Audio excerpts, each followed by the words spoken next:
اچھا بھائی جلدی سے ان کا جو اصل سوال تو رہ گیا وضو کا طریقہ. یہ وضو کا طریقہ سن لیں ذرا ایک دفعہ. وضو تو سب کو ہی کرنا آتا ہے, لیکن جو صحیح پراپر سنت طریقہ ہے نا اس سے لوگ وضو نہیں کرتے. نماز کا طریقہ تو بڑا لمبا ہے, اب وہ تو پوری کر کے دکھانا پڑے گا نا, تو وہ پھر کسی اور وقت انشاءاللہ. وضو میں جو ہے نا لوگ کیا کرتے ہیں, بہت زیادہ ہو گیا ہے, چھوٹے بچوں کا اور بڑوں کا لحاظ, یعنی تھوک اور ناک وغیرہ کپڑوں میں بدن پہ لگ جائے تو پاک ہوتے ہیں, نہ پاک ہوتے ہیں. اگر نماز پڑھنے بلی اگر پاؤں چاٹنا شروع کر دے تو پاک رہے گا, بلی کا جھوٹا پاک ہے.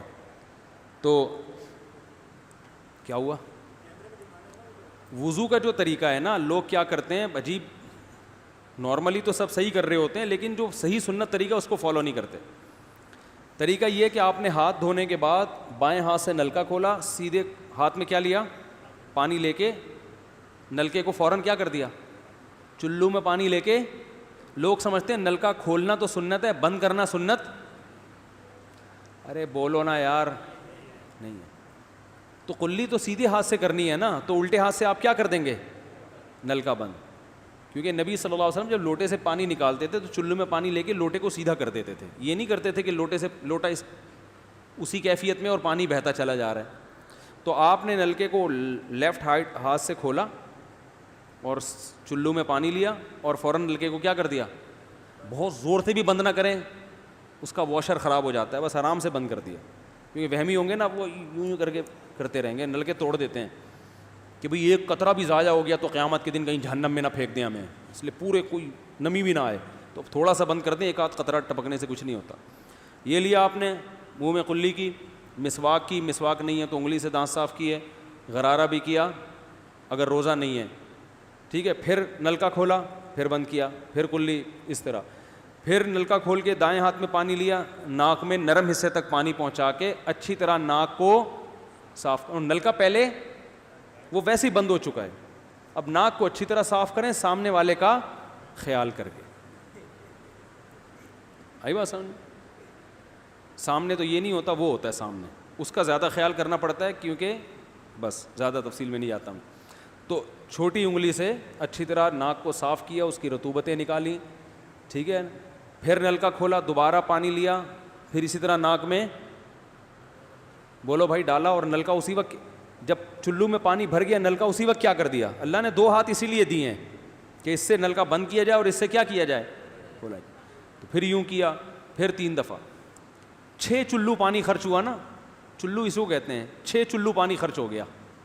پھر آپ نے کیا کیا, نلکا کھولا لیفٹ ہاتھ سے, جو اصل طریقہ ہے وہ تو یہ ہے, سیدھے ہاتھ میں پانی لے کے نلکا بند کیا اور سیدھے ہاتھ سے پانی پیشانی پہ ڈال کے دونوں ہاتھوں سے پھیلا لیا. 3 دفعہ اس طرح کیا. اس پہ عمل نہیں ہوتا تو پھر اتنا کر لو کہ دونوں ہاتھوں پہ کیا لے لو, نلکا کھول کے پانی لے کے پیشانی پہ ڈالو اور فوراً نلکا کیا کر دو, بند کر دو, اور پھر ہاتھوں سے اچھی طرح اس کو ملو. سمجھ میں نہیں آ رہی بات؟ تو یہ عمل کتنی دفعہ کیا, نلکا ہر دفعہ میں بند ہو رہا ہے. ہمارے یہاں جس ٹائم پہ نلکا کھلتا ہے تو جب تک وضو مکمل نہیں ہو جاتا بند ہونے کا نام نہیں لیتا. 3 دفعہ آپ نے منہ اچھی طرح دھو لیا. داڑھی ہے تو اس میں کیا کر لیا, بڑی داڑھی ہے, میری داڑھی ایسی, میں تو چلو سے پوری داڑھی دھو لیتا ہوں, چھوٹی سی داڑھی ہے, تو داڑھی میں خلال کر لیا آپ نے. اس کے بعد آپ نے بازو کیسے دھونے ہیں, بازو دھونے کا بھی یہ طریقہ ہے. لیفٹ ہاتھ سے چلو میں پانی لیا, جب سیدھے ہاتھ میں پانی آئے گا تو یوں کیا. قرآن میں کیا ہے کہ قمتم الی الصلاۃ فاغسلوا وجوہکم وایدیکم الی المرافق, اپنے ہاتھوں کو کوہنیوں تک دھو. بتا دھونے کا عمل ہاتھ سے شروع ہوگا, ختم کہاں ہوگا, پانی یوں نہیں بہانا, اس طرح بہانا ہے پانی, یہاں سے یوں جائے. اور اس میں فائدہ یہ ہوتا ہے کہ بالوں کا جو رخ ہے نا نیچے کی طرف ہوتا ہے, جب پانی اپوزٹ سائڈ میں جاتا ہے تو اسکن اچھی طرح گیلی ہو جاتی ہے. سمجھ رہے ہو؟ تو آپ نے یوں لیا اور ہاتھ سے اچھی طرح ملا اس کو. ملنے پہ زیادہ زور لگانا ہے, ہم پانی پہ زیادہ زور لگا رہے ہوتے ہیں. پھر یہ بھی ہو سکتا ہے کہ دونوں ہاتھوں سے لو, دونوں ہاتھوں سے نلکا کھول کے دونوں ہاتھوں سے پانی لے کے, کیونکہ اس میں زیادہ پانی آ جاتا ہے, تو پانی لے کے آپ نے لیفٹ ہاتھ کو بھی یوں کیا نا, تاکہ یہ پانی بھی ادھر ٹرانسفر ہو اور یوں چلا جائے. اس طرح سے آپ نے دوسری دفعہ دھو لیا اور نل کا کیا کر دیا بند, پھر تیسری دفعہ بھی ایسا ہی کیا. یہ جو ہوتا ہے نا یوں یوں یوں کر کے رگڑے لگا رہے ہیں نلکے کے نیچے ایسے, یہ نہیں ہوتا, یہ سنت طریقہ نہیں ہے. نبی جس برتن سے وضو کرتے تھے تو اس طرح چلو میں پانی لے کے اس طرح وضو کیا کرتے تھے, غسل اسی طرح ہو جاتا تھا.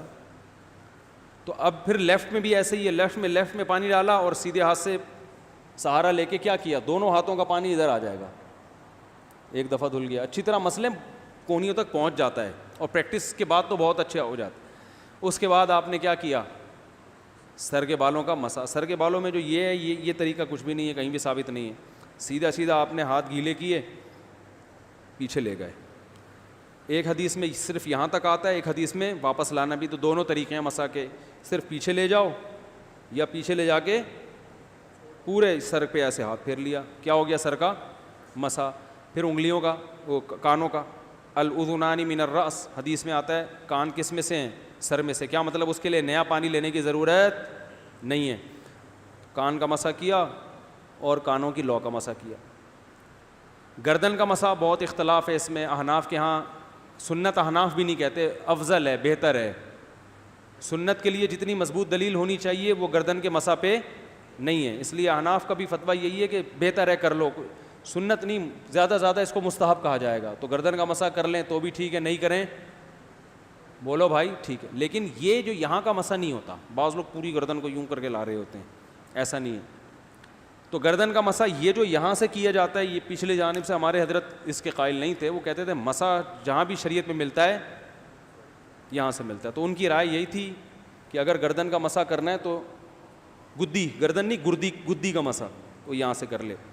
لیکن یہ کوئی نہ سنت مؤکدہ ہے نہ کوئی زیادہ تاکید ہے اس کی, کوئی کرے ٹھیک ہے, نہیں کرے تو بھی ٹھیک ہے. تو اس کے بعد اس لیے کہ بہت سے لوگ اس کے قائل نہیں ہیں تو ان سے بحث نہ کریں, ٹھیک ہے نا. بہت سے لوگ نہیں کرتے گردن کا مسا, بہت سے علماء فقہا اس کے قائل نہیں ہیں. اس کے بعد آپ نے پاؤں دھونا ہے. تو پاؤں میں بھی یہ کہ قرآن نے کیا کہا کہ الی الکعبین, انگلیوں سے شروع ہوگا اور ٹخنوں تک پانی جائے گا. تو انگلیاں رکھیں نلکے کے نیچے اور لیفٹ ہاتھ سے اس کو اچھی طرح کیا کریں, دھوئیں اور انگلیوں کا خلال بھی کریں. بہت چند سیکنڈ میں ہو جاتا ہے یہ کام.